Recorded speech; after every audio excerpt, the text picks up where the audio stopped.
tu n'as pas le choix. On ne peut pas tout avoir. Ne cherche pas, fais comme tout le monde. Stop. Décide. Ce podcast, c'est le repère des esprits libres, de ceux qui veulent bousculer les normes, remettre en question les limites, les modèles, qui en ont marre qu'on leur dise quoi faire ou que ce n'est pas possible. Je m'appelle Joy et je serai votre hôte. Ici, on va parler sans tabou de tout ce qui peut brider ou pimper notre vie. Dans ce podcast, on va booster ton courage et ta sincérité pour oser ne pas plaire à tout le monde, assumer tes choix et cesser de chercher la normalité, la conformité ou le sans erreur. Parce qu'être libre, ça se décide. Décide.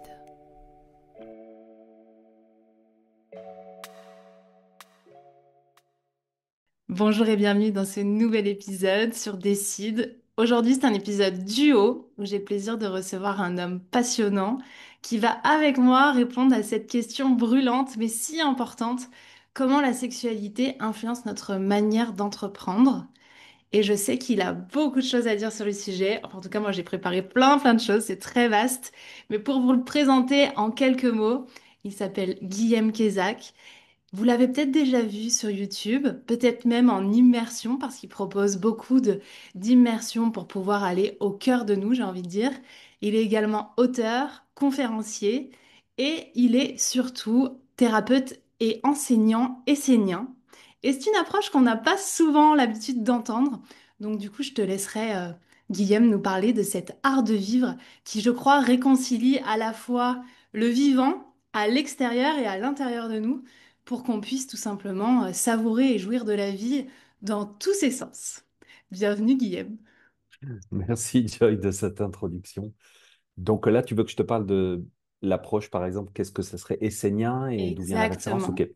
C'est que tu vois, en 1940, alors on avait entendu parler des Esséniens comme une branche du judaïsme, mais il y avait juste deux mentions dans deux textes très anciens.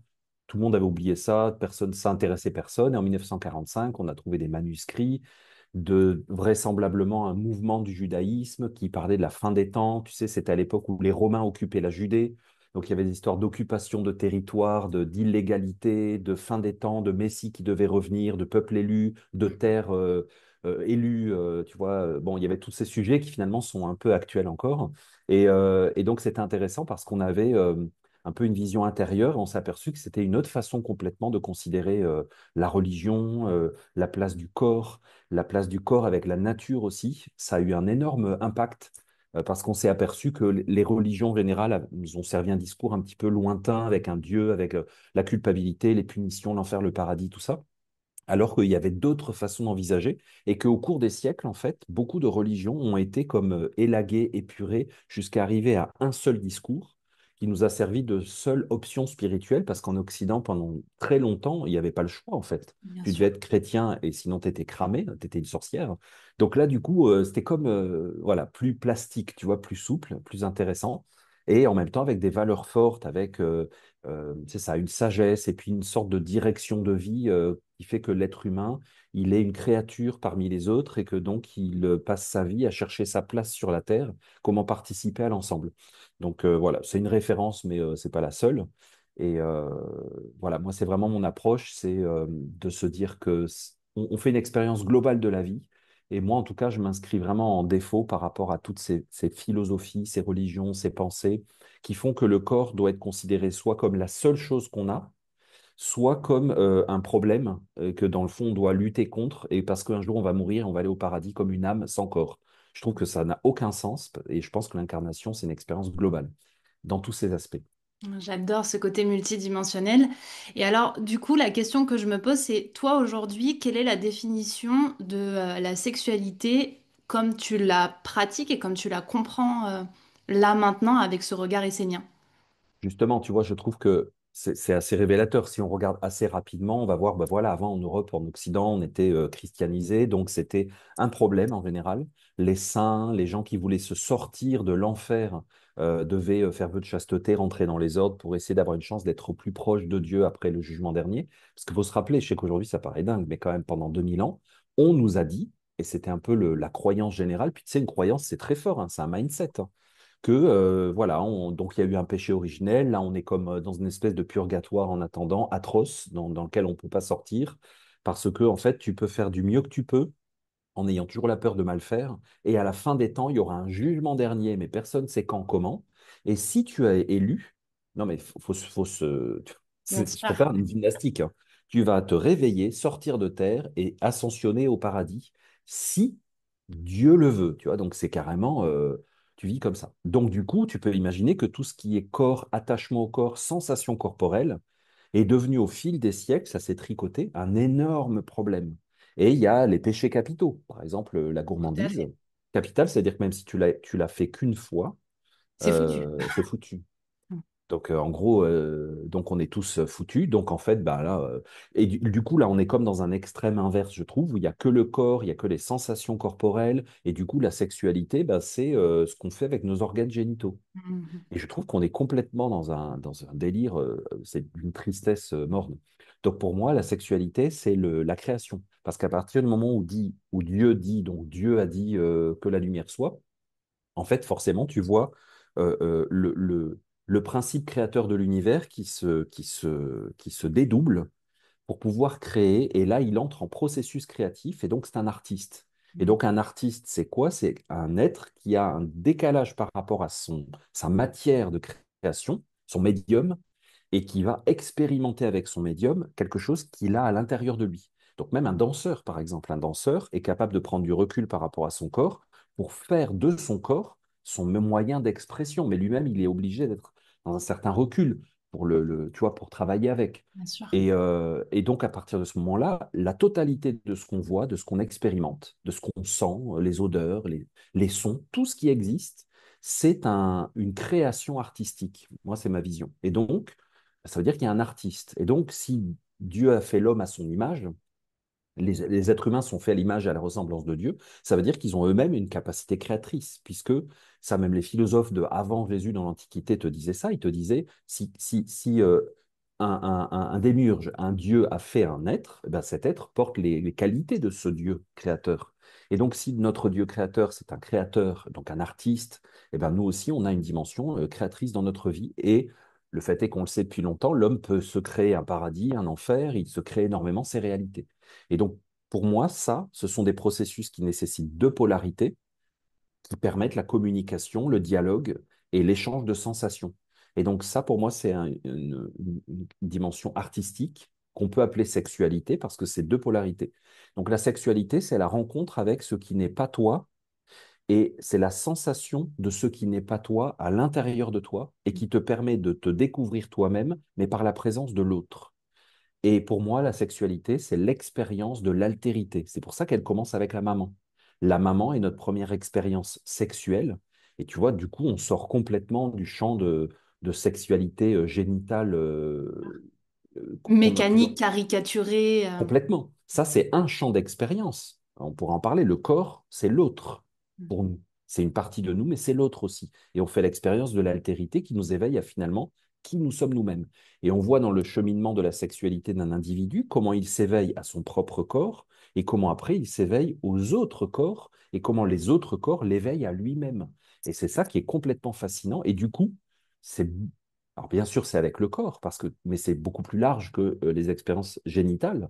C'est que c'est avec la nourriture, c'est avec la musique, c'est avec la créativité, c'est avec l'argent, c'est avec le succès, c'est avec l'impact que tu as. C'est pour moi tout. Donc, je veux vraiment qu'on sorte de ces trucs qu'on a inculqués, soit d'une sexualité problématique, complexe, dangereuse, sulfureuse, soit d'une sexualité complètement limitée aux expériences génitales. Parce que pour moi, c'est un non-sens complet et on nous vole l'essence de notre vie parce que l'essence de la vie, c'est la jouissance. Totalement. Mm. On nous prive de ce super pouvoir de créateur qui nous permet finalement d'embrasser la vie vraiment sous tous ses aspects, sous tous ses sens. Et du coup, est-ce que tu as grandi avec cette vision multidimensionnelle ou tu as grandi avec des influences diverses comme la pornographie, comme cette idée que justement la sexualité est réduite à un acte sexuel et ne sert à rien d'autre qu'à procréer ou éventuellement à prendre du plaisir? Moi, j'ai une éducation sans religion, donc sans théorie. J'ai une éducation très, très libre, typique des années 70. Et, euh, et du coup, je pense que j'ai eu, par exemple, une enfance très sensuelle. Et pour moi, la sensualité, c'est la nature même de la vie. Mm. C'est-à-dire que moi, par exemple, j'ai énormément de mal à fréquenter des gens qui sont, comment on pourrait dire ça, qui sont pas sensuels dans le sens qui apprécient pas la vie. Oui. Tu vois, ils mangent sans plaisir, ils bougent sans plaisir, parce que du coup, bah, la vie, on s'ennuie à mourir, quoi. Enfin, Mm. parce qu'on va en vacances, mais en fait, on n'a pas de plaisir, tu vois. Donc, la capacité à ressentir le plaisir d'exister, pour moi, elle est fondamentale et je pense que j'ai vraiment grandi comme ça. J'ai pas du tout été enfermé ou limité et j'ai pas eu non plus d'éducation religieuse. Donc, à aucun moment, j'ai rencontré cette théorie du problème, si tu veux. Bien sûr. Mm. Justement, on évoque beaucoup quand on sort de ce dogme comme quoi la sexualité se limite à un acte sexuel, à ce pouvoir, on parle de pouvoir créateur et qu'on pourrait le rediriger. Et c'est pour ça que j'ai envie aussi d'interroger sur cette façon d'entreprendre, qui est pour moi un état d'être, cette capacité à être dans l'action, dans le, comme tu disais, le plaisir de la vie aussi, hein. Comment ça influence et c'est quoi les conséquences si on reste dans une sexualité déconnectée? Bah, tu vois, moi, j'ai eu des expériences professionnelles variées, mais j'ai commencé et pendant des années, j'ai travaillé dans l'édition et c'est un endroit, un milieu où on est très créatif. On crée intellectuellement, on crée artistiquement, on crée sensoriellement parce que ça se traduit par des productions de livres, d'objets physiques. Tu vois, il y a une dimension très multi comme ça. Ça, c'était très important pour moi parce que du coup, moi, j'ai vraiment vécu mon expérience professionnelle comme mélangée à de la créativité permanente et à des sources de satisfaction. Tu as énormément de collaboration, d'interaction, d'échecs, de réussite, tu vois. Et après, j'ai fait des expériences très courtes où justement, j'ai vécu le salariat pur. Tu vois, tu es salarié, puis et donc là, j'ai senti que moi, en tout cas, ça ne me correspond pas du tout parce que ma créativité, mon interaction, moi, j'ai énormément besoin d'interaction créative avec tous mes collaborateurs.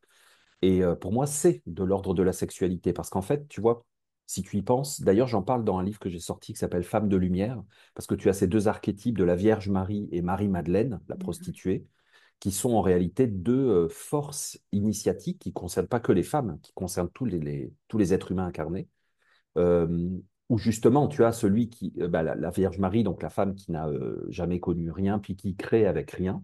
Et Mhm. puis tu as Marie-Madeleine, donc qui connaît des hommes multiples et qui n'a donc aucune descendance, qui n'engendre rien. Donc bref, j'en parle dans ce... Et moi, c'est très important dans mes collaborations professionnelles parce que, tu sais, dans la vie, tu fécondes quelqu'un, c'est-à-dire que tu l'ensemences avec une idée. Ouais. Tu vas dire, hey, j'ai une idée, on pourrait faire ça. Tu vois?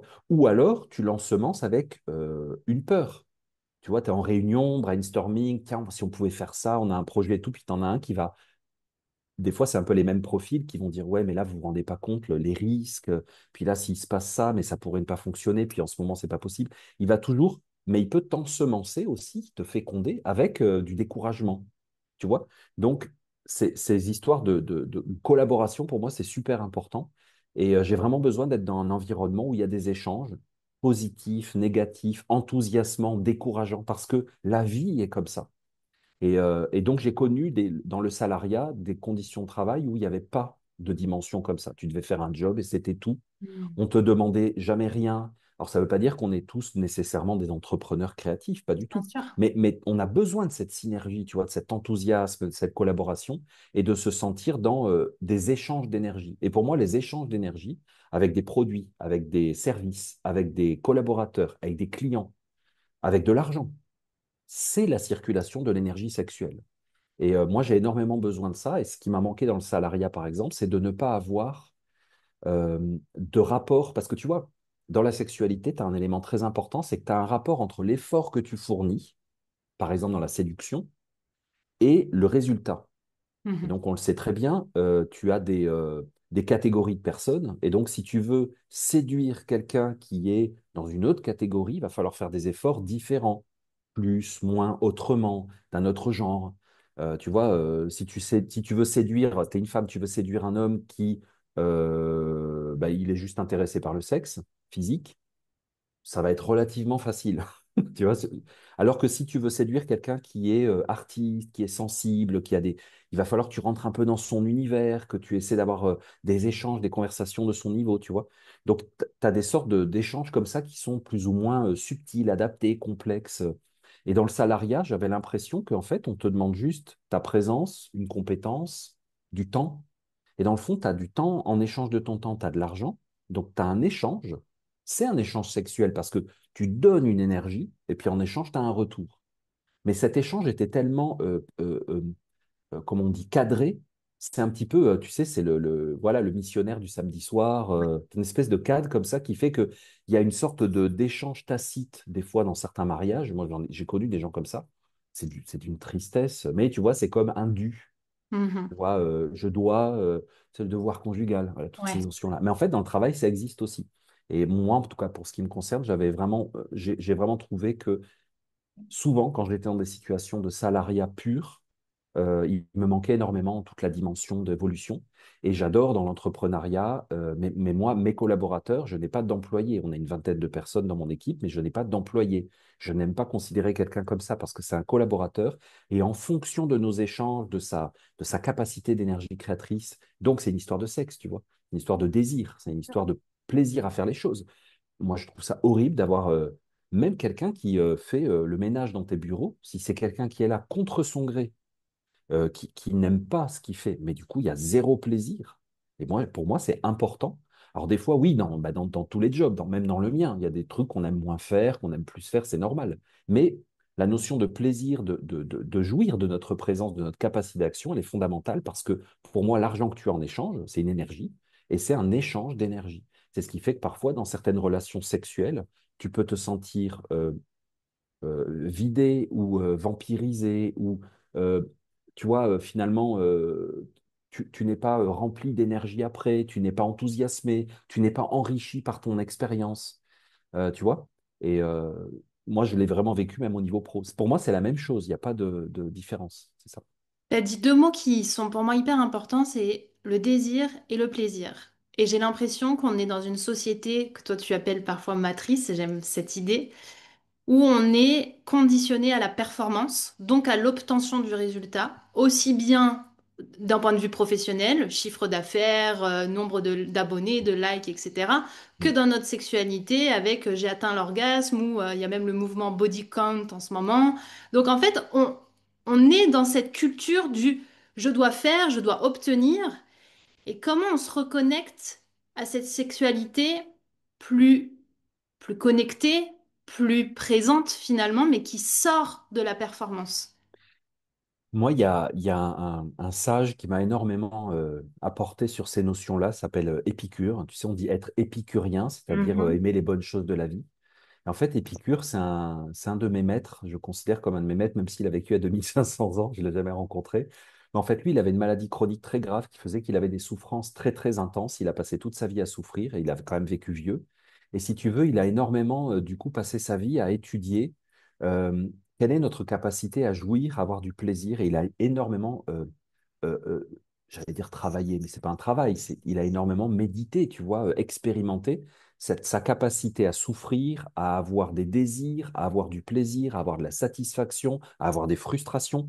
Alors, il a écrit beaucoup, il nous reste très très peu de textes, mais il y a quand même quelques notions que je trouve super intéressantes, c'est qu'il explique que souvent, donc lui il dit il y a trois sortes de désirs. Il y a des désirs naturels et faciles, tu vois. Donc, par exemple, tu as soif, bah, c'est naturel et c'est réel. Enfin, tu vois, il y a des désirs qui sont naturels, mais déjà plus superflus. Par exemple, tu as soif, mais tu veux boire un spritz. Tu Mhm. vois? Et il se dit, c'est important de savoir que tu as un désir qui est naturel, mais qui n'est pas vraiment essentiel. Ouais. Juste pour le catégoriser. Et il dit, il y a une troisième sorte, c'est les désirs qui sont ni naturels, ni essentiels. Par exemple, je veux avoir une statue, tu vois, avoir une effigie sur une place, la place d'une ville, je veux être célèbre. Voilà. Il dit ça, c'est ni naturel ni essentiel. Et donc, ça veut dire quoi? Ça veut dire que tu es ouvert à toutes les expériences de la vie parce que tu peux effectivement devenir célèbre et te retrouver avec ta statue ou tu vois, ton nom, voilà. Mais ça ne doit pas être, en tout cas lui il le conseille, ça ne doit pas être quelque chose que tu veux parce que ça va être très difficile à réaliser et tu vas passer ta vie dans l'insatisfaction. Et il explique aussi que donc tu dois te concentrer sur des choses qui sont naturelles et simples et que ce soit tes plus grandes sources de jouissance. Et donc, lui, il dit, si tu veux vraiment les vraies jouissances de ton corps, ben, c'est dormir, se réveiller, respirer, boire, manger, bouger. Tu vois, des choses très simples. Et que c'est là-dessus qu'on doit concentrer notre attention parce que du coup, notre corps va être en situation de plaisir permanent. Et il dit, ces plaisirs-là ne s'épuisent jamais. Mm.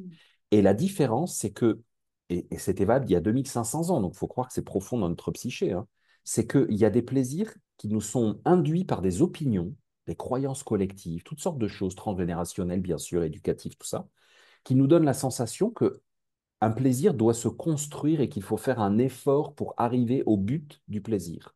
Et lui dit c'est le contraire. Le plaisir doit être la base de ce que tu fais, de ce que tu es. Donc en fait, même si professionnellement ou personnellement, tu vois, ouais, alors je vais faire ça dans ma vie, j'ai tel projet, et quand je l'aurai, voilà, qu'est-ce que ça va être génial. Mais en fait, lui, Épicure te dit, tu ne l'auras jamais. Parce que tu vas tellement t'habituer à être dans l'effort et la recherche ardue de quelque chose, ça va toujours t'échapper. Parce que le jour où tu auras ta villa à 1 million de dollars, la femme de tes rêves avec les lèvres et les seins refaits, ton compte bancaire, tout ce que tu veux, tu seras incapable d'en jouir. Pourquoi? Parce que tu n'auras jamais appris à jouir de ce qui est immédiatement accessible. Et donc, quand tu te réveilles le matin, rends-toi compte, tu vois, essaye de te percevoir toi-même quand tu as bien dormi, à quel point tu as de la chance de respirer ton cœur bas. Et lui, il l'a appris en payant le prix fort parce qu'il a une vie compliquée.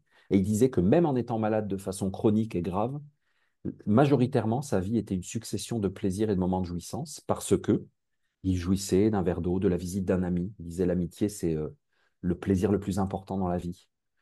Tu vois? Et moi, ça m'a énormément aidé d'étudier ces principes et de les appliquer dans ma vie.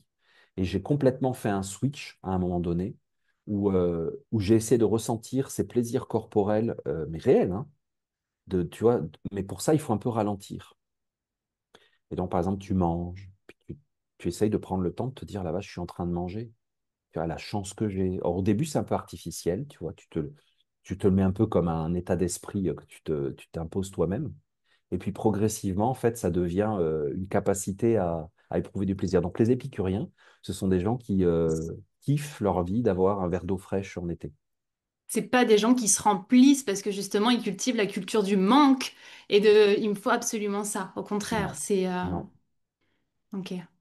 Si justement on revient à cette idée que tu partageais tout à l'heure, comme quoi la sexualité c'est une rencontre entre deux énergies, je sais que tu parles de féminin et de masculin sacré. Est-ce que justement tu peux revenir sur bah, qu'est-ce que c'est et comment on les fait cohabiter? Et surtout ce que j'aime beaucoup dans ton regard, c'est cette idée qu'on a construit notre vision du féminin et du masculin sur quelque chose qui est pas si juste. Donc là encore, tu vois, Épicure parle énormément des opinions. Il dit, la plupart des humains ont des opinions. Moi, j'utilise beaucoup le mot croyance aussi. On a des Mhm. sortes de conditionnements sur ce que sont les choses. Et donc, il faut vraiment essayer de se libérer de tout ça pour faire une expérience de la vie immédiate et qu'elle n'appartienne pas à un dogme, même une éducation, même des statistiques, des croyances, tout ça. D'essayer de déconditionner notre sensualité, notre capacité sensorielle. Donc moi, ce que je me suis aperçu, c'est que, en fait, tu vois, quand tu manges quelque chose que tu aimes bien, n'importe quoi, du pain, une fraise, peu importe ce que c'est, tu as la sensation de l'autre. Et cette sensation de l'autre provoque une sensation en toi. Et Mhm. donc, c'est passionnant parce que, pour moi, c'est la clé de la rencontre. La rencontre, elle se fait quand tu goûtes l'autre et en réalité, tu as une sensation qui apparaît à l'intérieur de toi-même, mais qui passe par l'autre. Et donc, pour moi, ça réconcilie beaucoup de choses qui pourraient nous sembler un petit peu éclatées, tu vois. C'est que la sexualité, elle te ramène à toi-même, mais elle passe par l'autre. Et comme je disais tout à l'heure, l'autre, c'est même ton corps. Parce que tu vois, quand tu as une sensation corporelle, tu n'es pas ton corps, puisqu'à un moment donné, tu vas le perdre. Et que quand tu dors, par exemple, tu peux avoir des sensations nocturnes dans des rêves qui ne passent pas par le corps, par une stimulation corporelle. Mhm. Donc en réalité, ton corps est un autre qui te permet de te percevoir toi-même. Et donc, ça amène à une sorte de subtilisation des sensations de la vie en général, de la sensualité en général, tu vois. Donc de la sexualité dans le sens de échange avec ce qui est un autre. Tu as une sensation, par exemple, tu as une sensation de l'argent, d'accord? Tu es super content, tu gagnes une somme d'argent qui pour toi est importante et elle t'amène une sensation. Et là, il faut que tu sois un peu plus subtil parce qu'il faut que tu te dises, OK, j'ai la sensation de 10 000, 100 000, 1 million d'euros. J'ai la sensation, je les ai même dans les mains, tiens, je les vois sur mon compte bancaire. J'ai une sensation, mais je ne suis pas ce million d'euros. Ces millions d'euros demain peuvent repartir, ils ne sont pas à moi. Qu'est-ce que ça me fait à moi à l'intérieur, tu vois? Qu'est-ce que ça me fait me sentir et où est mon sentiment d'accomplissement parce qu'il est là mon plaisir. Et souvent, on ne fait pas ce travail de s'observer nous-mêmes et de se percevoir nous-mêmes dans le plaisir. Et beaucoup de contresens viennent de là et de frustration et de déception. Et tu sais, cette notion, dans le bouddhisme, on dit tout est impermanent. Donc, genre, tu sais, ben, on va tous se recouvrir de cendres à poil dans les rues, on va faire des sadhus comme ça, en étant errant, en ne possédant rien, en n'ayant aucun ami, en ne désirant rien, parce que Mm. finalement, tout fout le camp, tu vois. Et pour moi, ça, c'est une réalité, mais c'est un excès, parce que du coup, ça pourrait t'empêcher, un peu comme chez les chrétiens, ça peut empêcher, tu vois, la vision qu'il y a le péché originel et puis le jugement dernier, ça peut te bloquer et t'empêcher d'être sensuel et d'avoir toute la sensualité, les sensations de la vie. Donc en fait, il faut toujours faire ce petit morceau, ce petit chaînon. Et ça, pour moi, ça nécessite une participation au monde et une implication. Et donc, des fois, on s'aperçoit qu'on a des croyances, on a des opinions, comme dit Épicure, que le plaisir, il est là. Tu vois, par exemple, je veux faire plaisir à l'autre. Je veux faire plaisir à quelqu'un. Je fais un cadeau, voilà. Mhm. Je fais un cadeau à l'autre, d'accord. Mais toi, où est ton plaisir? Ah ben non, c'est l'autre. Mais non. Tu peux tout à fait, tu as le droit de te dire, moi, j'aime faire plaisir à l'autre. Et ça m'apporte du plaisir. Mais par contre, ce qui va être important, c'est qu'au moment où tu fais le cadeau à l'autre, tu dois conscientiser ta sensation à toi et être en gratitude que grâce à l'autre, tu te perçois toi-même. Et je trouve que souvent, c'est cet échelon. Tu manges, tu as du plaisir, mais le plaisir n'est pas la nourriture, le cocktail de tes rêves, le plat de tes rêves, la femme, l'homme de tes rêves, l'argent de... Ce n'est pas là le plaisir, parce que ça, on peut te l'enlever. Quelle est la sensation qu'on ne peut pas t'enlever? Eh bien, elle est nécessairement à l'intérieur de toi. Et ce n'est même pas la sensation elle-même qui est momentanée, c'est l'effet de la sensation à l'intérieur de toi. Et donc, quand tu progresses en te connaissant toi-même, tu te rends compte que tu as besoin des autres mais qu'en réalité, les autres ne servent que à te faire te percevoir toi-même et que ton vrai plaisir, il est à l'intérieur de toi, mais il nécessite la rencontre de l'autre, y compris ton propre corps. Et là, tu peux être comme Épicure en gratitude de te dire, la vache, mais c'est génial, mais quelle chance. Pourquoi tout le monde ne crie pas ça dans la rue? Mm. On n'a pas besoin de faire des guerres, on n'a pas besoin tu vois, de courir après des licornes. En fait, le simple fait d'avoir un corps et de se réveiller le matin et d'être en interaction avec toutes les matières, les lumières, les substances, les sensations de la vie, c'est déjà énorme. C'est énorme. Et en fait, on est comblé, on est satisfait. Et du coup, toutes ces quêtes qu'on veut nous vendre, tu vois, la quête de ceci, la quête de cela, de gagner, de mériter, tout ça, bah, ça fond comme neige au soleil parce qu'en réalité, c'est une illusion. En tout cas, pour ma part, c'est comme ça que ça se passe. Est-ce que du coup, c'est cette idée de connecter le féminin et le masculin, ce fameux yin et yang, qui est de savoir se connecter à ce qui se passe à l'intérieur de nous et de le créer? Écoute, le féminin et le masculin, on peut le voir de plusieurs façons. Euh, on pourrait utiliser le féminin et le masculin physique comme un support de compréhension de ce que c'est l'énergie féminine et l'énergie masculine. L'énergie féminine, c'est, là on va utiliser l'utérus, on va dire, OK, c'est ce qui peut recevoir quelque chose, fabriquer quelque chose et émettre quelque chose. Donc c'est vraiment la partie créative, concrète, pour vivre avec une nouvelle réalité et modifier notre réalité de vie. Ça veut dire que pour modifier notre réalité de vie, il faut de l'énergie féminine qui qu'on soit. Et d'ailleurs, moi, j'ai vu beaucoup d'entreprises qui étaient en déséquilibre de féminin et de masculin. L'énergie masculine, c'est elle qui va euh, donc féconder, initier quelque chose, mais qui est absolument incapable de le finaliser, de le créer, de le concrétiser. Donc la concrétisation, c'est une énergie féminine. Mm. L'idéation, tu vois, la pensée de quelque chose, la création qui vient quasiment de nulle part. Tu vois, quand tu dis tout d'un coup, j'ai eu un flash et je me suis dit, mais attends, pourquoi je fais pas ça? Ça, c'est une fécondation, c'est une énergie masculine à l'intérieur de toi. Donc, lorsque tu es dans des échanges avec des personnes, il faut toi-même que tu sois dans ces deux polarités. Parce que sinon, si tu t'enfermes dans un rôle, je suis la femme, je suis l'homme, eh bien en fait, c'est pas un problème en soi, mais c'est un mode de fonctionnement qui peut te limiter. Parce que depuis quand une femme serait incapable d'avoir une idée? Hmm, Tu vois? Oui, mais il y a des sociétés qui essayent de absolument faire que c'est comme ça, tu vois. bien sûr. Et c'est un contresens complet. Donc, en fait, il faut que, hommes, femmes, on soit à l'écoute et de savoir que nous avons chacun de nous ces deux polarités à l'intérieur de nous et que nous échangeons. Par contre, la plupart d'entre nous, nous avons une énergie dominante dans notre capacité d'action. Voilà, il y a des personnes, hommes ou femmes, qui sont plus masculins dans leur fonctionnement ou féminins dans leur fonctionnement. C'est des personnes qui vont être beaucoup dans la concrétisation, la réalisation. Et dans les couples, c'est pas du tout rare, par exemple, que tu vois la femme qui en fait est celle qui va toujours avoir des initiatives, avoir des idées, et l'homme aime cette fonction. Il confie à sa femme cette responsabilité, et lui, il est dans la mise en œuvre des choses. Donc, dans ce cas-là, au niveau créatif, la femme, elle est dans son énergie masculine et l'homme est dans une énergie féminine. Eh bien, ça, c'est valable à tous les niveaux de collaboration et tout. Et c'est pour ça que dans un couple, on a carrément hyper intérêt, y compris dans le domaine sexuel pur, d'être dans nos deux polarités. Parce que on va avoir des échanges enrichissants.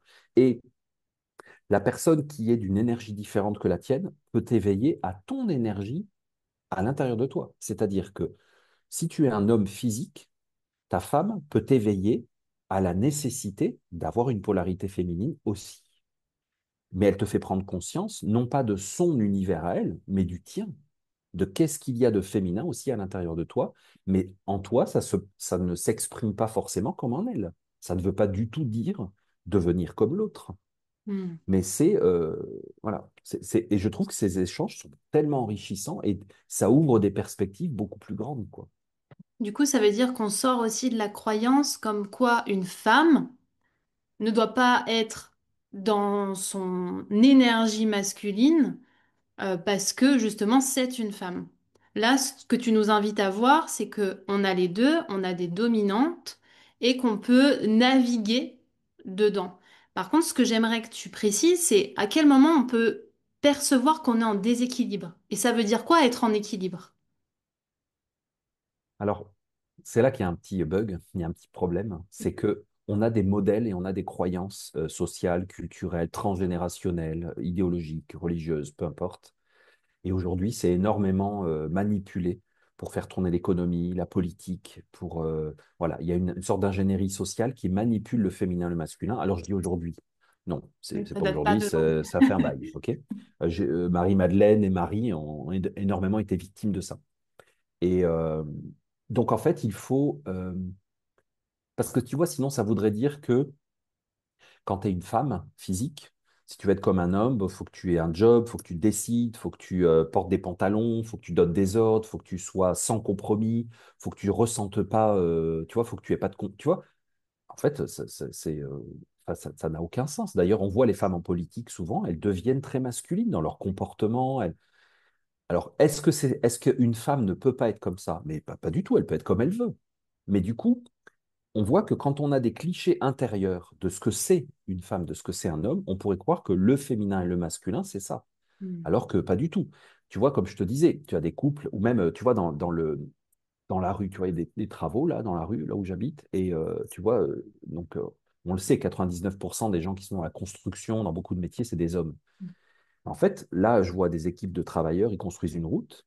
En fait, ils sont féminins dans leur polarisation parce qu'ils font ce que les ingénieurs disent. Tu vois? Donc, en fait, puis pourtant, tu peux pas faire plus cliché masculin, c'est avec la clope, le café, c'est vraiment, tu vois, c'est pas du tout féminin. Mais ils sont dans une polarité féminine. Donc, ça veut dire que il faut sortir des clichés pour déjà et prendre d'autres référents. C'est-à-dire, c'est pour ça que j'aime bien cette idée de, tu vois, conception, tu as quelque chose qui t'a fécondé et qui serait une énergie masculine. C'est quelque chose que des fois, Tu peux être inconscient de ces choses. Tu sais, les publicitaires, ils t'envoient des messages et après, toi, tu te mets en action, tu fais un truc, tu sais pas pourquoi. Eh bien, ça veut dire qu'il y a une énergie masculine et elle est venue un peu la nuit, elle t'a fécondé sans que vraiment tu te rappelles de quelque chose. Parce qu'effectivement, la fécondation masculine, elle est rien. Je veux dire, qu'est-ce que c'est dans la conception d'un corps humain? Quelle est la participation du papa? C'est quelques secondes microscopiques, tu vois. La quasi-totalité du process est féminine. Donc, il faut essayer de reprendre d'autres référents, d'autres codes et de se dire, tu vois, être plus féminin, pour un homme, pour moi, hein, ne veut pas forcément dire être plus, mais en tout cas, dans des clichés. Donc, de s'étudier soi-même pour voir. Après, tu vois, pour ce qui est des déséquilibres, eh bien, ça veut dire justement de te dire, mais pourquoi je fais ça? Est-ce que je suis concentré dans la gestation de mon projet et complètement obnubilé par mon bébé, tu vois, mon objet? Mhm. Ou est-ce que je suis, par exemple, tu vois, un truc très féminin, c'est d'avoir besoin d'attirer les regards. Parce que l'utérus a besoin d'attirer la matière de fécondation. Donc, c'est une énergie d'attraction. L'énergie masculine, c'est une énergie d'émission qui se fout complètement de l'attraction. Tu vois, ça va être une énergie de manipulation et de mensonge même pour arriver à un seul but, donc de concentration extrême, pour une seule chose. L'énergie féminine. Donc, tu vois, quand tu prends d'autres référents, après, tu t'observes et tu te dis, est-ce que là, tu vois, pourquoi j'ai fait ça? Est-ce que j'avais besoin de reconnaissance, énergie féminine? J'avais besoin d'influencer, de manipuler l'autre pour arriver à mon but, énergie masculine. Tu vois, tu prends d'autres référents comme ça, et là, tu t'observes. Et après, quand est-ce que tu es en équilibre? Je pense que c'est une sensation intérieure une capacité à collaborer avec d'autres personnes. Pour moi, c'est un facteur clé. C'est pour ça que, tu vois, de mon point de vue, un couple extérieur, une relation sexuelle extérieure, physique, euh, une famille, tu vois, tout ce qui est de l'ordre de la coopération féminin-masculin et de la créativité. C'est simplement une école, un apprentissage pour notre vie intérieure.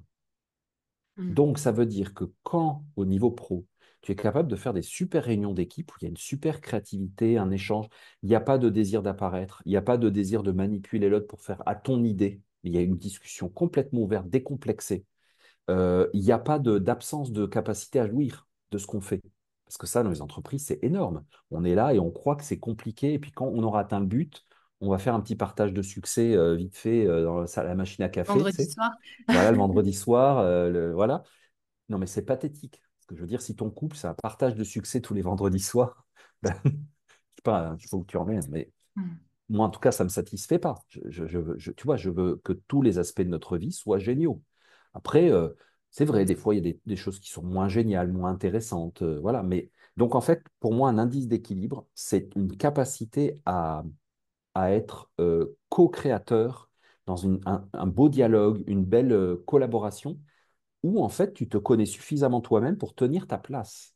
Tu vois, c'est-à-dire que si tu es une femme et que tu veux absolument faire ce que fait un homme dans un acte sexuel, tu vas être obligé de te doter d'un accessoire artificiel. On est d'accord? Mhm. Bon. Donc, en fait, c'est pareil dans nos relations intérieures et nos relations interpersonnelles. Si tu veux être ce que tu n'es pas, tu vas être obligé d'utiliser un outil artificiel. Et tu sais ce que c'est des fois les outils artificiels? C'est la menace, le pouvoir financier, les parts sociales dans une entreprise, un diplôme, un rang hiérarchique. Tu vas utiliser quelque chose d'artificiel pour te créer une identité et jouer un rôle dans un processus créatif, décisionnel, collaboratif, créatif. Eh bien, ça, pour moi, c'est de la sexualité artificielle et c'est triste. Donc, un signe d'équilibre, c'est que tu es capable d'être complètement qui tu es, d'assumer complètement. Si tu es une femme hyper masculine, décisionnelle, je sais pas, on va la retrouver, ce genre de femme dans les métiers d'ingénieur, d'architecte, chirurgien, tu vois. C'est des femmes qui ont une énergie masculine très forte. Mais tu l'assumes à 200%. Tu n'as pas besoin de faire semblant de quoi que ce soit. Mais c'est vraiment toi et tu l'as identifié. Et tu ne cherches pas à faire plus que ce que tu es.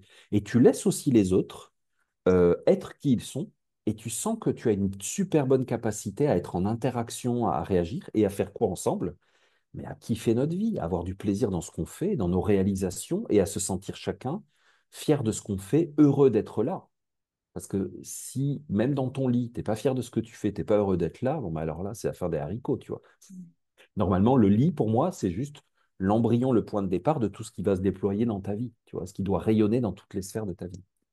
On est entièrement d'accord. Du coup, ce que j'entends, c'est déjà mettre de la conscience, de la clarté sur ce qui se passe. Et ce que tu évoquais, tu l'as dit à demi-mot et j'aimerais que tu ailles un peu plus loin, c'est justement qu'il y a une sexualité sur un plan physique. Mm. C'est quoi les autres plans? Tu parles de portes parfois. C'est quoi qui se cache derrière ces portes?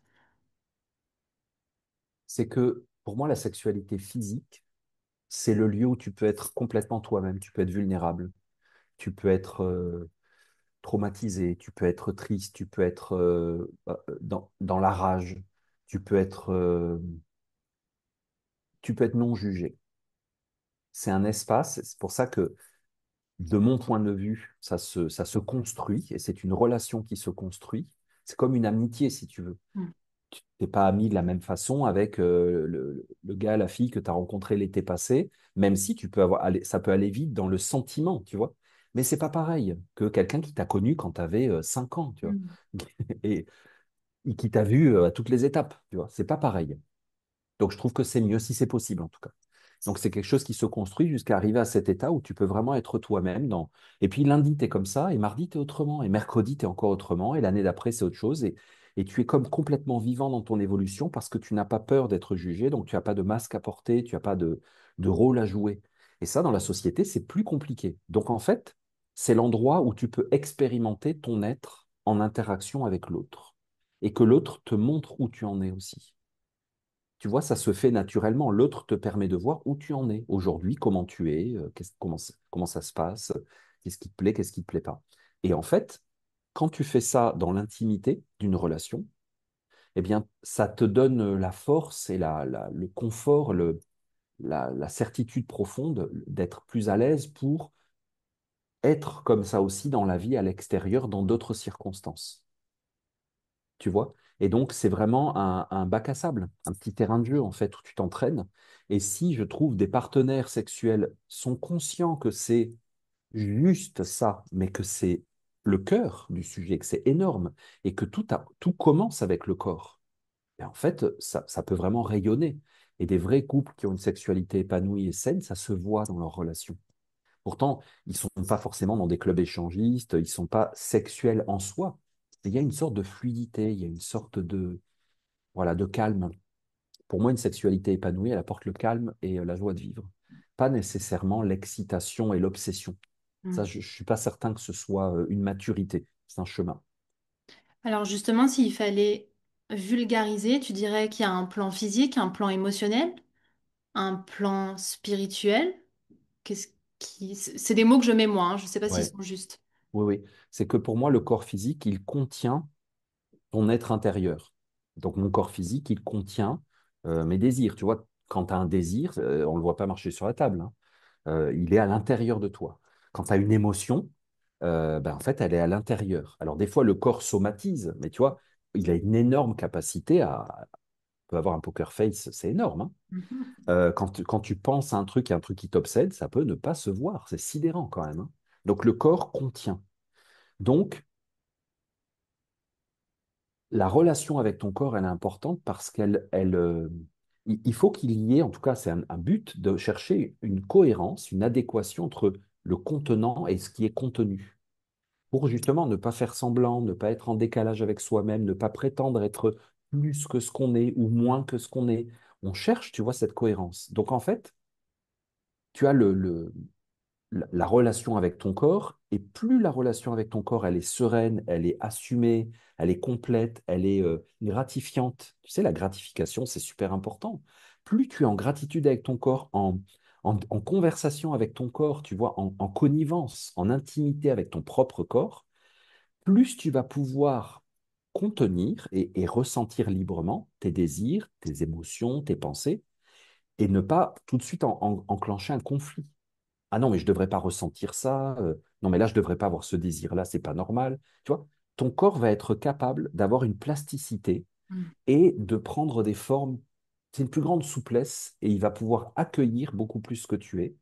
Et du coup, tu vas pouvoir t'accompagner toi-même dans ce processus. Donc, pour moi, et c'est le gros problème, je trouve, de beaucoup de religions, de philosophies, ou même pas de religion, de philosophie. Aujourd'hui, la pression commerciale qui est mise sur beaucoup les jeunes, tu vois, les adolescents, les enfants, qui sont hyper sexualisés, tout ça, tu as une espèce de pression qui est mise sur le corps et qui, en fait, corsette le corps. Je sais que ça paraît fou aujourd'hui parce qu'on a l'impression que tout le monde se balade à poil sur les réseaux, mais les femmes et les hommes, les jeunes, sont énormément corsetés dans des standards et ils ont énormément de honte et de malaise par rapport à leur physique. Donc, si tu as ça, tu corsettes aussi la vie intérieure, les émotions, tu vois. Donc, en fait, il faut qu'il y ait, pour moi, le désir, c'est tout un monde en soi, le monde des désirs, qui n'est pas nécessairement raccord avec le monde des émotions, Mhm. parce qu'on peut avoir une très forte émotion pour une chose et un désir qui va dans un autre sens. Ça, c'est comme tout un sujet. Et l'activité mentale cérébrale, l'imagination, tu vois, la pensée, la réflexion. Pour moi, il y a comme trois composantes principales de ce qui est immédiatement touchable à l'intérieur de nous. C'est pour ça qu'il y a des gens qui aiment être stimulés mentalement pour leur sexualité, qui ont besoin de ça. Tu as des gens qui ont besoin de ressentir des émotions. Tu as des gens qui ont besoin de désirs, mais qui sont capables d'avoir des désirs sans aucune réflexion ni émotion. Tu as des gens qui ont besoin de désir et d'émotion. Tu as des gens qui ont besoin de pensée et la pensée va leur faire avoir un désir. Tu vois, tu as une espèce de dialogue entre toutes ces parties. Tu as des gens qui sont capables d'avoir une stimulation uniquement physique. Il y a zéro problème pour eux, ils ont besoin de absolument rien d'autre, même pas de désir. Ça, tu vois, ça suffit. Tu vois, et donc, on a quatre parties, pour moi, fondamentales. C'est le corps physique, mais à l'intérieur, ce qui est un peu plus subtil, c'est tous les désirs, toutes les émotions, les imaginations sensorielles, comme ça, sensuelles, et la réflexion, la mentalité. C'est comme ça qu'on a possédé vachement de gens, comme on les a cadenassés en leur mettant des culpabilités mentales. À l'église, le dimanche, on te disait un truc. Dans les médias, aujourd'hui, on te dit un truc. Et bien, en fait, ça te perturbe, ça te pollue, ça te complexifie quelque chose qui, en fait, il devrait y avoir rien de plus simple que la sexualité. Rien. De naturel, de fluide. Complètement. C'est ce qui a choqué, tu sais, les Occidentaux quand ils sont arrivés dans certains pays exotiques, comme dans les îles du Pacifique. On a des récits hallucinants, tu sais, de navigateurs qui arrivent là-bas et qui disent, mais écoute, ils sont tous à poil sur la plage, les femmes, elles dansent. Ils se disent WTF. Et quid de Jésus, le péché originel, la culpabilité, la confession, tu vois. Parce que eux, leur physique, leur corps physique est rempli de tout ça et il n'arrive pas à fonctionner naturellement. Très intéressant.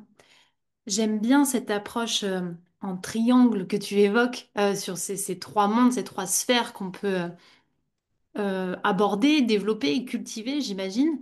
Est-ce que ça veut dire qu'une sexualité épanouissante, donc avec la définition qu'on a donnée au départ, c'est une où les pensées, les ressentis et la création, c'est en harmonie, ou c'est des espaces qu'on va explorer comme une abeille qui viendrait butiner chaque fleur à un moment de sa vie? Bah, les deux, Joy, parce que même si on arrive à une harmonie, c'est une harmonie ici et maintenant. Et c'est d'ailleurs Vivant. ce qu'on cherche dans une expérience sensuelle au sens large, quand tu vas en vacances. Tu vois, tu t'es pris ton vol, tu vas, je sais pas, dans le sud, à l'île Maurice, en Islande, peu importe, parce que tu as ton kiff, tu te dis, on va faire ça. Là, tu t'imagines, tu te dis, ah, je vais me caler avec mon verre, puis là, je serai avec mon chéri, ma chérie, mes enfants, peu importe, toute seule. Tu vois, tu te fais une imagination Et là, quand tu y es, des fois, tu t'aperçois que oui, tu ressens ce que tu avais prévu, ou pas du tout, tu n'y arrives pas, tu vois. Donc, on cherche dans nos expériences sensuelles, on cherche ce point zéro où tout est rassemblé en une unité. Et c'est le grand message de la sexualité physique, c'est que le deux devient un, parce qu'il y a un enfant, tu sais. Donc c'est un message, c'est pas le but de la sexualité, mais ça veut dire que c'est le but au niveau subtil. Si tu crées une relation avec quelqu'un, avec un job, tu crées une relation avec ton corps. Le but, c'est de faire une expérience de cohérence. Donc, vu la complexité de ce dont on parle, des désirs, tu sais, c'est comme tout un univers, tes émotions, hein, les pensées, alors là, ça va jusqu'aux étoiles. Ben oui, il faut butiner, il faut essayer, il faut voyager, il faut ressentir, il faut apprendre. Et tu as toute la vie pour ça. Et pour moi, c'est une des grandes sources de satisfaction, je trouve, du plaisir d'être en vie. C'est que tu te dis, mais ça finit jamais en fait. Toute ma vie, je vais explorer encore et encore et encore. Et même si j'atteins un moment de cohérence parfaite et tout semble aligné, eh bien, c'est maintenant ici. Et je n'ai pas anticipé demain. Mais par contre, j'essaie d'apprivoiser ma capacité à être en relation avec le monde pour que ce soit un orgasme permanent. Parce que pour moi, je pense vraiment que la création est un orgasme permanent.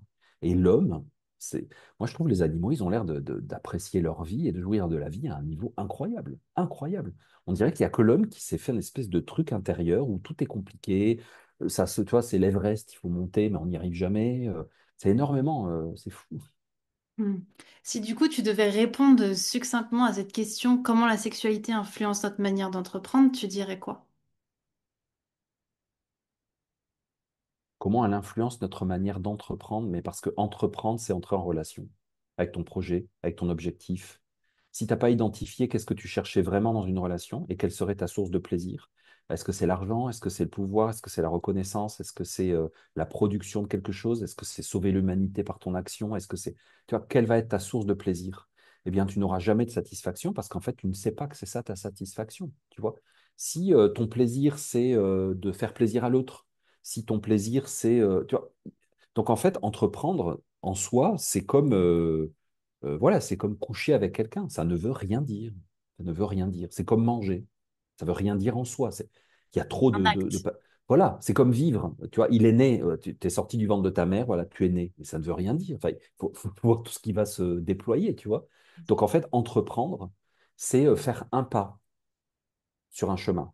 Où ce chemin va, où tu veux aller. Et toi, tu vois, tu pourrais dire, ben moi j'entreprends parce que je sens vaguement le désir, ou j'en ai marre de mon job. Tiens, voilà, ça c'est un classique. J'en ai marre de mon job, je ne veux plus être salarié, je vais être entrepreneur. Ah ouais, donc en fait, tu es en train de coucher avec quelqu'un par déception d'une relation précédente, par frustration. Ok, tu es en train de manger parce que tu es frustré. Eh ben, je peux te garantir, je suis un grand médium extra-lucide, que tu n'auras pas le plaisir que tu attends parce qu'en fait, tu auras une déception finalement. C'est un acte manqué. Et il y a des entrepreneurs qui commencent une initiative d'entrepreneuriat par acte manqué. Donc, ça vaut vraiment la peine au départ de clarifier tes objectifs et de ne pas oublier tes objectifs à toi. Moi, je me suis promis à un moment donné, quand j'ai quitté cette situation de salariat qui ne m'épanouissait pas et où je me suis rendu compte, grâce à cette expérience sexuelle d'échange, tu vois, dans un métier pro, je me suis rendu compte que moi, j'étais une personne créative, que dans le fond, je suis un entrepreneur et que j'ai besoin d'être beaucoup plus aux commandes de ma vie et d'avoir un retour sur investissement, donc une gratification. J'ai besoin d'avoir, tu vois, et que le plaisir est mon moteur. Grâce à cette expérience, je l'ai identifié et je me suis fait une promesse. Je me suis dit, jamais je ne travaillerai et je ne lancerai de projet si vraiment j'adore pas ce que je fais, si ça m'apporte pas du plaisir, je refuse. Et maintenant, c'est un point de vigilance pour moi très important. Toujours me dire, mais attends, est-ce que je suis pas en train de m'embrouiller dans une situation où bah, j'ai plus de plaisir à faire ce que je fais? Tu vois, toujours, toujours, toujours, je suis très vigilant à ça. Et pour mes collaborateurs aussi, c'est vraiment très important pour moi. Si je sens que quelqu'un n'a plus de plaisir à faire ce qu'il fait, j'essaie de savoir, est-ce que ça vient de sa vie perso? Il a peut-être un problème en ce moment, ou c'est nous, notre façon de faire, ou c'est les objectifs, ou sa gratification. Hmm. Tu sais, parce que tu demandes à quelqu'un d'avoir une interaction avec toi, mais tu n'es pas vigilant à son plaisir, sa gratification. Donc, là encore, quelle est sa gratification? Tu as un collaborateur, il fait ça pourquoi, lui? Il a juste besoin de gagner plus de fric. Euh, il, il- il fait ça parce qu'en fait, il a trouvé la petite annonce, puis c'est à 5 minutes de chez lui, donc au niveau de la garde de ses enfants, c'est super. C'est important de se le dire pour toujours se rappeler pourquoi on est là et qu'est-ce qui nous fait plaisir dans ce qu'on fait. Tu vois. Je pense qu'on peut éviter beaucoup de problèmes. Donc, c'est carrément en lien, mais c'est en lien grave. Et quand vous allez voir des gens pour travailler avec eux, demandez-vous toujours, tu vois. Alors, c'est pas forcément est-ce que j'aimerais faire l'amour avec cette personne, ça c'est quand Hmm. même extrême, mais tu vois, est-ce que je me sens à l'aise, tu vois, parce que travailler ensemble, c'est se toucher, c'est se faire confiance, C'est c'est rentrer dans cette intimité aussi. ben, carrément, est-ce que je me sentirais à l'aise prenons l'exemple imagé d'être tout nu devant cette personne. Est-ce que j'aurais honte? Est-ce que je me sentirais, tu vois, est-ce que j'aurais honte de quoi? Mais t'as honte de quoi? Alors là, du coup, on laisse le côté le corps physique, tu vois, mais est-ce que je serais vulnérable? Est-ce que je peux être vulnérable? Est-ce que je peux arriver un matin et dire, écoute, aujourd'hui, vraiment, ça va pas, il se passe ça et ça et ça. Je ne vais pas t'envahir parce que tu n'es pas mon psy, mais je voulais juste te dire où j'en suis aujourd'hui, parce que je sais que tu vas pas me juger. Et je sais qu'on va s'adapter parce qu'on veut vraiment continuer le chemin ensemble. Parce que si tu vis avec quelqu'un et que tu n'oses pas lui dire comment tu te sens parce que tu as peur d'être rejeté. Moi, tu sais, j'ai été thérapeute en naturopathie en bureau. Donc, Mm. j'avais des consultations comme ça, et pas en visio, en présentiel. Ça n'existait pas trop à l'époque, avant le Covid. Et j'ai été scié du nombre de femmes, surtout, qui menaient quasiment une double vie, si tu veux, entre comment elles étaient à l'intérieur et les problèmes de santé qu'elles assumaient. Mais en fait, et elles n'osaient pas prendre les vraies mesures nécessaires pour guérir parce qu'elles avaient peur d'être rejetées. Mais c'est énorme. Moi, j'ai été scié parce qu'on est quand même dans les années 2000. J'étais au Canada, tu vois, c'est un pays développé, progressiste, machin. Mais j'ai été scié de l'autocensure, de l'auto. Non, mais c'est énorme. La peur d'être abandonné, la peur d'être rejeté, la peur de ne pas être assez. En tout cas, moi, j'ai trouvé que proportionnellement, chez les femmes, c'est beaucoup plus important. Justement, tout à l'heure, tu disais que pour toi, dans la sphère intime, c'est la base pour le reste. Mm. Et j'ai la sensation qu'aujourd'hui, on commence un peu par le reste pour arriver à la sphère intime. Comment on fait pour que ce vase communicant se fasse de Ben façon oui. fluide? Ouais, c'est parce que tu vois, bon, on va dire normalement, en général, logiquement, tu es un petit enfant et puis tes parents te font grandir dans un environnement assez naturel, tu as des échanges naturels avec la nature, avec les autres, tu découvres ton corps progressivement, après tu as une adolescence très simple, et puis tu découvres ta sexualité physique très simple, de façon complètement anodine, et puis en même temps après, tu apprends rapidement qu'en fait, bah, tu peux avoir des enfants si tu as des relations sexuelles, donc en fait que ta vie, elle a un impact sur le monde, on n'est pas des préservatifs ambulants. Si tu fais un acte, si tu t'associes avec une personne, ça va avoir des impacts énergétiques sur le monde, que donc en fait, après tu grandis, puis au bout de quelques années d'adolescence, tu as un enfant ou deux enfants, puis tu dis, OK, donc en fait, il faut que je commence un petit peu à réfléchir avec qui je les fais, est-ce que je veux vraiment les faire, que je me contrôle un peu plus. Tu vois, tu commences tranquillement à faire maturer ça. Et en fait, normalement, ça te fait maturer à l'intérieur aussi, en te disant, mais OK, si je fais des associations, si je m'engage, si je mélange ma créativité avec la créativité de quelqu'un dans un projet, ben, en fait, ça a un impact. Tu vois, tu t'éveilles à tout ça. Et je trouve que ça t'amène naturellement à être beaucoup plus... comment? Voilà, tu prends conscience de ta valeur et de la valeur de l'autre et que la vie n'est pas rien. On n'est pas des petits Playmobil, on n'est pas des bonhommes en plastique, c'est pas vrai. On est vivant, on est en interaction et donc ça a un prix, c'est précieux parce que c'est précieux, parce que tu te rends compte, tu tires un coup un soir, tu as un bébé et il est là pour toute ta vie et cet enfant va impacter le monde. Ça peut être le plus grand criminel, le plus grand génie, ça peut être un homme incroyable, ça peut être un, tu vois, tu te dis, attends, ça veut dire, c'est dingue le message. Le message de la vie, il est dingue pour nous, tu vois. On a un pouvoir créatif colossal. Et il faut bien prendre le temps d'identifier qu'est-ce qu'on veut dans la vie, où est-ce qu'on va mettre notre énergie créative. Moi, en tout cas, c'est des grandes, grandes leçons. Et une entreprise, pour moi, c'est un enfant, c'est un bébé permanent. Guillaume, comme on n'a pas le temps de tout aborder, j'ai voulu faire un petit condensé des tendances, et c'est gratiné, de ce qu'il y a en ce moment autour de la sexualité, du féminin, du masculin. Et je voudrais que tu nous permettes une ouverture d'esprit sur le sujet, sans pour autant dire pour ou contre, mais juste que, voilà, tu nous permettes une réflexion. Alors déjà, j'ai soulevé la notion de red flag. Oui, ça veut dire que des fois, il y a des signes qui devraient te faire penser que c'est pas forcément une bonne idée d'aller plus loin dans une relation. Exactement. Ok. Euh, Là encore, attention au conditionnement. Tu vois, de ne pas avoir une liste de red flags, mais de savoir que c'est vrai. Et les animaux eux-mêmes utilisent ces techniques. Ils prennent un peu le temps de se jauger, de se regarder avant d'être compagnons et d'être compagnons même pour une balade. Tu sais, les chiens, ils se regardent, ils veulent savoir de quelle race est l'autre, quelle espèce, quel genre. Tu vois, est-ce qu'il va sauter? Est-ce qu'il va partir il s'envole? Est-ce qu'il va ramper? Est-ce qu'il va courir? Est-ce qu'il va aboyer? Est-ce qu'il va se transformer? Prenons le temps de nous connaître parce que le monde moderne nous fait croire que tout est comme ça, instantané, facile. Et c'est pas vrai. L'être humain, il est complexe, il est compliqué. Et aussi, je voudrais dire à ce sujet quelque chose de très important pour moi, c'est que Ne surestimez pas les autres et n'exigez pas des autres qui se connaissent parfaitement, qui soient parfaitement conscients de ce qu'ils font, puisque nous-mêmes, nous ne le sommes pas. Laissez aux autres la latitude de se tromper, de ne pas avoir eu conscience de ce qu'ils faisaient, et ne tapez pas sur les gens trop facilement parce que vous voyez un red flag, il est peut-être complètement inconscient de ce qu'il est en train de faire, et que oui, il a cette tendance, il ne le sait peut-être pas, et peut-être que votre relation va pouvoir lui permettre de conscientiser cet espace-là à l'intérieur de lui et de cheminer sur la chose, juste pour nuancer. Le polyamour. Le polyamour. Donc ça, c'est Ça, d'aimer c'est plusieurs personnes. l'intention, l'envie d'avoir plusieurs relations avec une relation structurelle et d'aller ensuite dans d'autres relations plus ou moins sérieuses.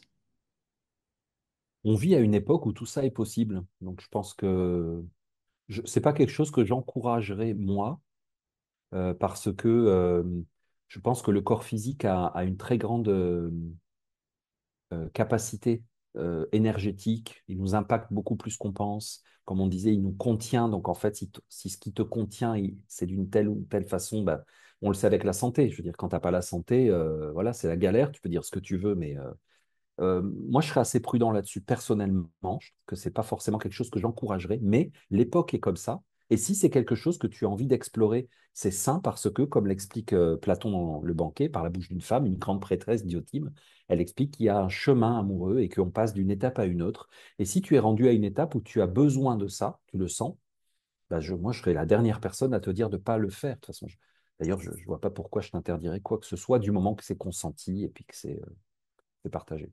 Mm. Les applications de rencontres.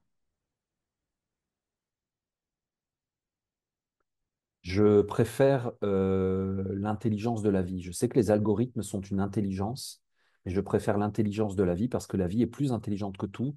Et je crois beaucoup, et sais pas que je crois, c'est que je remarque que le hasard n'existe pas, les synchronicités sont incroyables quand même dans la vie. Et donc de me dire que je préfère que la vie me fasse rencontrer les bonnes personnes au bon moment dans tous mes projets en général. Même au niveau pro, tu sais, c'est drôle parce que nous, dans notre entreprise, on a plusieurs fois fait appel à des ressources comme ça, et puis c'est rare qu'il y ait vraiment tu vois, quelque chose qui passe à long terme. Voilà. Donc après, la vie peut prendre toutes sortes de moyens pour te faire rencontrer une personne, mais de savoir que c'est la vie qui gouverne et de remettre ton chemin de vie à la vie elle-même. Par contre, ce que je vous dirais là-dessus, c'est vraiment que souvent, on reproche aux autres de pas fitter dans une relation, de pas être en accord, de pas se comprendre, tout ça. Mais moi, ce que j'ai remarqué avec les années, tu sais, je parle à des milliers de personnes chaque année, c'est que souvent, quand toi, tu n'es pas clair dans qui tu es, qu'est-ce que tu veux, où tu vas, comment est-ce que tu veux que l'autre puisse lire tes signaux et te comprendre? Tu vois? Donc, en fait, c'est pas des red flags que l'autre détecte par hasard, c'est que toi-même, tu les mets. Tu te piques comme ça, comme dans un truc d'apéritif, tu sais, avec des petits cure-dents, tu te piques tes red flags et tu dis attention à moi, je vous préviens. Je suis comme ça et ça c'est vert, bleu, rouge, tout ce que tu veux, mais tu le dis, tu l'assumes, tu en es conscient le plus possible pour que l'autre il puisse dire ok, ce genre de relation m'intéresse, ce genre de relation ne m'intéresse pas, ce genre de personne oui, mais que jamais tu te fasses passer pour ce que tu es pas. Affichons clairement nos intentions et ce que nous voulons et où nous voulons aller, parce que comme ça, l'autre et la vie va pouvoir beaucoup plus facilement réagir et se positionner, oui ou non. On gagne du temps. La sexualité sacrée. Écoute, moi-même, j'ai fait un week-end qui s'appelait Féminin masculin sacré. Il y a un livre que j'ai fait, donc Féminin masculin sacré. J'ai fait médecine sacrée. Donc, je suis pour l'utilisation de ce mot sacré pour essayer de rajouter un peu d'âme. Mais dans le fond, si tu veux, c'est par défaut, c'est un plan B, c'est parce qu'on ne sait plus comment dire aujourd'hui, tu vois. Mais on devrait dire le corps sacré, la vie sacrée, les enfants sacrés, les hommes sacrés, les femmes sacrées, la nourriture sacrée, les animaux sacrés, la terre sacrée. Mais on est obligé de rajouter sacré parce qu'on dirait que sinon, tu sais, on peut tout dégrader, on va tout abîmer. La vie est sacrée en elle-même. Donc, euh, moi, en tout cas, j'ai parlé à des gens qui m'ont parlé de ça et je trouvais ils m'ont donné l'impression de se prendre la tête, mais énorme. Attention, je règle mes chakras, j'ai le bol tibétain, j'ai l'améthyste qui est tombé, qui a glissé sur mon plexus. Attends, arrête de bouger, il faut que je remette tu vois, le cristal de quartz dans mon nombril, tout ça. J'ai entendu des choses comme ça. Je caricature peut-être un peu, mais pour moi, la sexualité sacrée, c'est celle des animaux. Et je vois pas pourquoi la sexualité des animaux est moins belle que la nôtre. La sexualité sacrée, c'est, voilà, bon, tu sais, j'étais en Afrique, c'est celle des pygmées qui n'ont jamais suivi de cours de psychanalyse et tout ça, voilà. C'est-à-dire, c'est juste la sexualité simple et vraie. Voilà. Si on dit ça, on peut mettre le mot sacré pour essayer un petit peu d'élever un petit peu Mais attention à la complexité que des fois, nous, on a, les Occidentaux, des fois, c'est les champions avec leur mental. Hmm. Le body positivisme.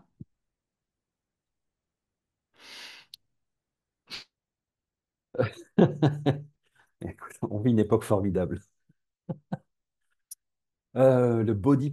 Positivisme.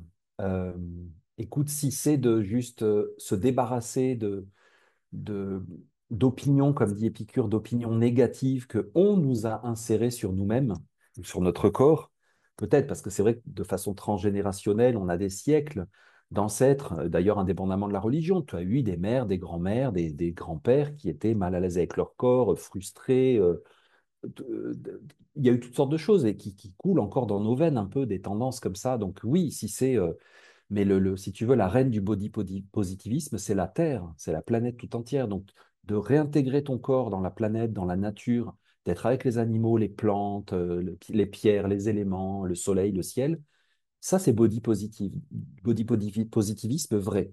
Si c'est d'être en réaction, par exemple, et de te dire, oui, alors aujourd'hui dans la société, on flagelle les gros, et moi je suis gros, donc pour lutter contre, donc tu es en réaction contre, eh bien je vais affirmer que mon corps est bien. Ben oui, tu peux le faire, tu te dépatouilles, mais je trouve que c'est pas sain parce que tu es en réaction contre quelque chose. Et pour moi, un corps positif, c'est un corps normal. C'est-à-dire, il est au mieux de ses capacités, il est en bonne santé, il fonctionne bien. Tu as un mode de vie et une hygiène de vie saine. Et donc, ton corps, il est comme il est. Mais ton corps, c'est tellement pas le sujet. C'est tellement pas le sujet. C'est l'intérieur qui te permet de vivre ce que tu peux vivre avec ton corps. Donc, écoute, je vais te dire un truc. Moi, si mon cœur bat, si mes poumons fonctionnent, si j'ai mes cinq sens, si je peux marcher, tu vois, si je peux parler. Je suis body positif. Je veux dire, c'est tellement génial. Après, la forme qu'il a et les défauts, les qualités, mais alors, c'est tellement pas le sujet. Il faudrait éduquer nos enfants comme ça, mais pour ça, il faudrait des parents fonctionnels qui soient comme ça déjà. Il m'en reste deux derniers, les multisorgasmes. Les multisorgasmes. Écoute, ça me fait penser à une recherche de performance. Donc, je n'aime pas la recherche de performance parce que c'est une pression qu'on met sur le corps. Et l'orgasme physique, c'est un processus du corps physique qui lui appartient et qui est dans son univers. Et donc, je trouve ça, je ne dis pas que c'est ce qui est contenu dans multi-orgasme, hein, mais je trouve qu'il ne faut pas confondre et euh, il faut avoir des orgasmes, comme je disais, quand tu bois, quand tu manges, quand tu prends le soleil, quand tu respires, quand tu te lèves le matin, quand tu embrasses quelqu'un, quand tu caresses ton chien, quand tu vas marcher. Quand tu sens tu as des sensations de toucher, voilà, les cinq sens. Ça, c'est multi-orgasmique. Si tu es multi-orgasmique comme ça, je vais te dire un truc. À mon avis, hein, après, on est tous différents, mais à mon avis, je vais même pas chercher un multi-orgasme physique parce que ma journée a tellement été orgasmique que, tu vois, moi, je fais des réunions de travail avec des collaborateurs qui sont tellement géniaux que c'est multi-orgasmique. Et donc, j'ai une satiété et une satisfaction qui est très très profonde et qui est vraiment à des niveaux profonds de mon être qui font que mon corps n'est pas le seul objet orgasmique dans ma vie. Et du coup, je lui lâche un peu la grappe et je lui enlève de la pression. Mais faisons ce que nous voulons. Exactement. Et le dernier, la spiritualité.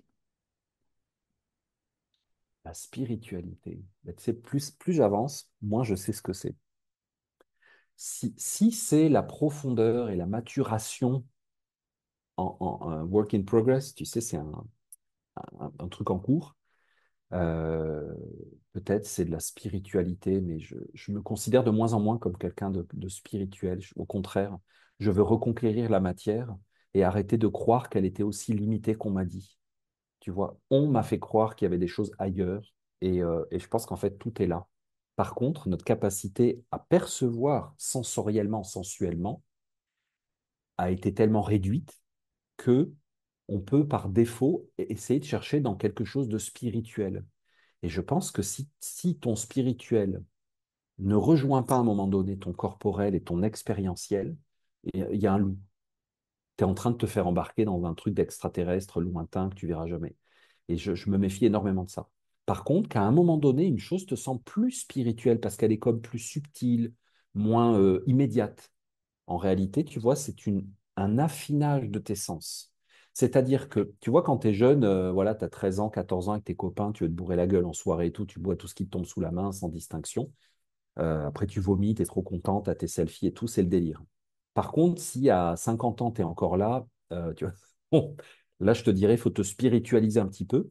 Et ça voudrait dire quoi? Ça voudrait dire, bah, écoute, je vais te dire, essaye de sentir les différentes sortes de bières, les différents alcools, les différentes sensations du vin. Essaye d'apprécier sans forcément boire beaucoup, parce que l'ivresse, elle t'engourdit l'essence et après, tu sens plus rien. Tu vois, donc, d'aller dans quelque chose de... Si c'est ça spirituel, tu vois, si c'est un peu chercher la délicatesse de la sensation.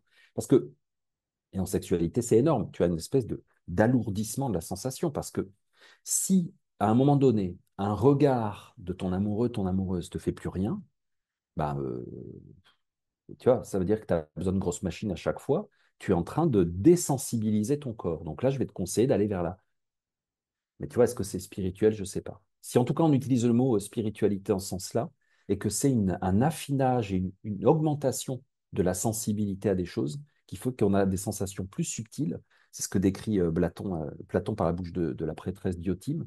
Oui, je pense que c'est le chemin naturel des hommes d'aller vers quelque chose de plus en plus subtil. Et c'est pour ça qu'il y a des aspects de l'ancienne façon de se draguer et tout qui étaient vachement mignons. C'est que, voilà, tu le lis des fois dans des vieux écrits, voilà, elle lui jette une œillade sur le côté et puis il dort pas pendant 3 semaines, tu vois. Parce qu'il n'en peut plus, parce qu'elle lui a fait un clin d'œil et elle a projeté une énergie dans ses yeux et il a eu la sensibilité. Il l'a pas violé dans un coin. Tu vois ce que je veux dire? Il vit avec et il est complètement en émoi et il est au bout de sa vie, tu vois.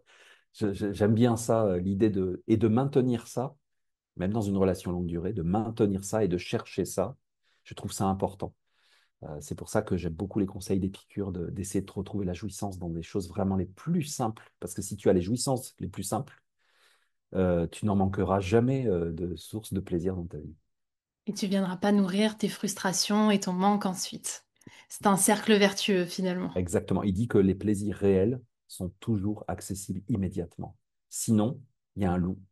C'est bizarre. Si c'est un objectif à atteindre, tu vois, faut te méfier. Ça veut pas dire que ça n'existe pas, mais comme on disait, si tu vas avoir ta statue sur la place du village et être la célébrité de ton bled, ben c'est super, mais méfie-toi. Hmm. Parce que tu vas avoir une statue, puis tu pourras même plus apprécier ton verre de café, tu vois, c'est étrange. Ce podcast s'appelle Décide. Du coup, j'invite que tu nous partages que tu décides pour toi, pour continuer dans cette exploration de la vie, pour jouir tous ces aspects. Et ce que tu décides aussi, d'une certaine façon, pour nous, pour le monde, pour ce que tu aimerais transmettre. Ce que Ouais. je décide que je porte à l'intérieur de moi une parcelle du divin qui est unique, comme chacun de nous, et que si je réussis à l'exprimer, le monde va être plus beau, parce que chaque fleur embellit le monde de ce qu'elle est elle. Et que je décide que je vais faire de ma vie un exemple de ça pour donner envie aux autres êtres humains de devenir ce potentiel qu'ils portent à l'intérieur d'eux pour qu'ensemble, la Terre soit plus belle par l'expression de notre qualité intérieure propre et unique au monde. Et que, oui, ça, je le décide et je suis en chemin. Merci beaucoup, Guillaume, pour tous ces partages, tous ces enseignements et ces ouvertures sur plein de sujets. Est-ce que tu peux nous partager où est-ce qu'on peut te retrouver, où est-ce qu'on peut te rejoindre, comment on peut rentrer dans ton univers? Alors, si on veut aller plus loin, c'est sur mon site guillaumeklezac.com. Et puis, c'est ça, j'organise des retraites. J'ai beaucoup, beaucoup de contenu en ligne. Il y a des centaines d'heures de contenu en ligne qui sont pour moi des inspirations et où chacun peut aller chercher ce qui le concerne. Je parlais du féminin, du masculin sacré, j'ai parlé de Marie-Madeleine, bien sûr, je parlais de la matrice artificielle, de comment il y a des pièges qui nous sont tendus pour les gens créatifs surtout. Et, euh, et aussi, j'organise des voyages initiatiques parce que je pense que des fois, en se déplaçant à l'extérieur, on se déplace à l'intérieur et j'ai beaucoup de plaisir à faire ça et d'amener les êtres, de leur montrer comment on voyage, comment on se déplace à l'extérieur et à l'intérieur. Merci infiniment, Guillaume, pour ton temps. Et puis, je vais mettre toutes les infos dans la description de cet épisode pour qu'on puisse aller explorer tout ça avec toi. Mais écoute, merci à toi, Joyce. Et tu sais, Joyce, c'était un nom que donnaient beaucoup les Occitans pendant des siècles. C'était quand un enfant apportait la joie, on l'appelait Joy, et c'était un garçon ou une fille. Et j'adore ce prénom. C'est quelque chose qui est la culture occitane qui est très chère à mon cœur. Il y avait beaucoup dans les troubadours, dans toute cette culture qui a essayé de ramener justement le culte du plaisir, de la sensualité, la liberté d'expérimenter le corps. Et tu portes bien ton prénom, je trouve, et bravo pour tout ce que tu fais. C'est important aujourd'hui. Merci beaucoup.